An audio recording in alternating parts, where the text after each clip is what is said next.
Good morning guys, Teacher A here and welcome to Gurong Pinoy sa Amerika. So for today, ang lesson natin ay addition and subtraction of polynomials. But then, ang sasagutan natin ay learning task number 1, which is about evaluating algebraic expressions. So sa learning task number 1, ang instruction is find the value of the expression given the value of the variables. So, ibig sabihin, kailangan mahanap natin kung ano ba yung value ng mismong expression. Two steps to follow. First step is substitute or plug in the value or values of the variable or variables. Ibig sabihin, lahat ng mga letters, papalitan natin kung ano yung naka-assign na number dun sa letter na yon. And then second, so wala na tayong makikitang letters, puro numbers na lang siya, iso-solve na natin. Okay? So, dalawang steps lang. Let's have example number 1. So, ang given ay, number 1, 4x plus 5, wherein x is equal to 2. Again, 2 steps. Unang step, substitute or plug in the value of x. Ibig sabihin, kung ano yung makikita nating x dito, papalitan natin siya ng value niya sa given that is 2. So, habang pinapalitan natin yung variable or yung letter, kokopyahin natin yung ibang given. So, 4, kopya. So, 4x, kapag ang letter tsaka number magkasulat na magkasama together, ibig sabihin, minumultiply yon. So, yung 4x means 4 times x. Since si x ay 2, palitan natin, magiging 4 times 2 na siya. There. And then, kopyahin si plus 5. So, that's the first step. Palitan yung variable ng number. Depende sa given. Second step, isolve natin. Following the PEMDAS rule. Multiplication first, bago mag-add. So, 4 plus times 2 ay 8. And then, plus 5. Ay, ba't ba 15? Plus 5, that will give us 13. Therefore, ang value ng expression number 1 ay 13. See? Ganun lang siya kasimple. Next, number 2. So, number 2 ang given natin ay 4xy plus x minus 3, wherein x is equal to negative 2 and y is equal to 4. Again, 2 steps. First step, substitute the value of the variables. So, palitan daw yung mga letters ng mga numbers na naka-assign sa kanila. So, si 4, kopyahin. And then, si x magiging negative 2. So, inside the parenthesis, which means minumultiply. And then y, parenthesis ulit, kasi magkakasama, minumultiply sila, y is 4. And then, kopyahin si plus. And then, x na naman. So, si x ay negative 2. So, minus 2 or negative 2. And then, kopyahin si minus 3. Yan ang first step. Next step, solve natin. So, multiply first. 4 times negative 2 is negative 8. Times 4 ay negative 32. And then, plus negative 2. And then, minus 3. So, dito, nag-a-add tayo ng mga negative numbers. Bakit? Kasi si plus negative 2, tsaka si minus 3, si minus 3 na to, pwede rin siyang, i-rewrite ko lang, negative 32 plus negative 2. Yung rule natin in subtracting integers is, i-keep natin yung first number, yung operation, change it to plus, and then, change natin yung second na given. Get the opposite. So, this is positive 3. Opposite niya ay negative 3. Yan. So, ay nag-a-add ng mga negative integers. In adding negative integers, add the numbers, then kopyahin yung common na sign. So, 32 plus 2 ay 34, plus 3 ay 37. All negatives. So, therefore, the answer is negative 37. Okay? Next, number 3. So, ang given natin ay 4AB minus C over ABC, wherein A is equal to 4, B is 3, and C is equal to 10. Again, first step, plug in or substitute the values of the variables. So, kopyahin natin si 4. And then A, ano ba si A? 4. So, 4 times 4. And then B, ano ba si B? That's 3. And then minus C, si C ay 10.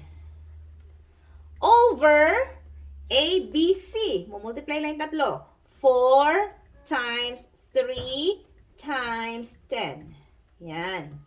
Next step, solve natin. So we have here 4 times 3 is 12. So 12 times 4 is 48. So 48 to. 48. Kopyahin si minus 10. Over 4 times 3 is 12. Times 10 is 120. There. Then, solve natin siya. Just continue solving. Ito ko lalagay yung continuation. 48 minus 10 is 38 over 120. Yan. So, si 38 tsaka si 120, yan na ba yung final answer? Not yet. Kasi pwede pa itong i-reduce sa lowest term. So, si 38 tsaka si 120 can be divided both by 2. So, divide by 2 para ma-simplify. Divide by 2. So, therefore, ang final answer natin ay 38 divided by 2 is 19. Over 120 divided by 2 is 60. Pwede pa ba ma-simplify si 19 over 60? Hindi na. So, therefore, ang answer natin for number 3 is 19 over 60. Okay? Next, number 4. So, the given is 2 times xy plus 6, wherein x is negative 5, y is negative 1. First step, substitute the values of the variables or palitan yung mga letters ng mga numbers. So, kopyahin natin si 2. Then, inside the parentheses, we have x. Si x ay negative 5. So, we have here negative 5 times y. Si y ay negative 1. And then, plus 6. So, sa pagsusolve, solve muna natin yung mga nasa loob. So, kopyahin si nasa labas. We have here negative 5 times negative 1 is positive 5 plus 6. So, we have here 5 plus 6 ay 11. So, 2 times 11, that will give us 22. So, therefore, the answer for number 4 is 22. Okay? Last number.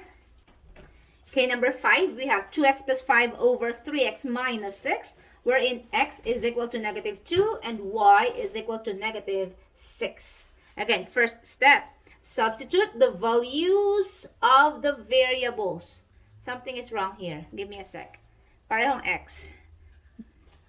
Ayun, mali tayo ng given. This should be 3x minus y. Yan. Yan, kailangan maging careful. So again, 2x plus 5 over 3x minus y. Double check ko nga ulit. Okay, tama na. So again, first step, plug in the values of the variables. Palitan natin yung mga letters ng mga numbers. So we have here 2x. So 2 times x, so that's 2 times, ang value na x ay negative 2. And then, kopyahin si plus 5. Over, so denominator, we have 3, kopyahin. And then, x, si x is negative 2.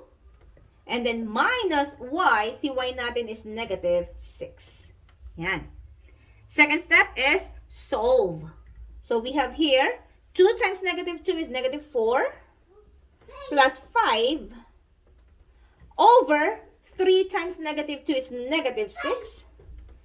Etong double sign na to, pwede natin i-simplify. Multiply natin sila. Negative 6 times negative sign is positive 6. Yan. Next, solve natin. Sa numerator, negative 4 plus 5, magkaiba ng sign. So, i-subtract. So, 5 minus 4 is 1. Over, negative 6 plus 6, ina-add natin yung opposites. Kapag sinabing opposites, isang positive, isang negative, pero parehong number. That will give you 0. So, 1 over 0 ang sagot.